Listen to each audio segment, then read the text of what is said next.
აკო დღეს რას ვტესტავთ? დღეს გვაქვს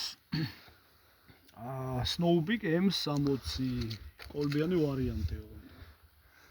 B ვარიანტი FX-ის კლონი, არა? ხო, ფლატ FX-ის კლონი არ არის.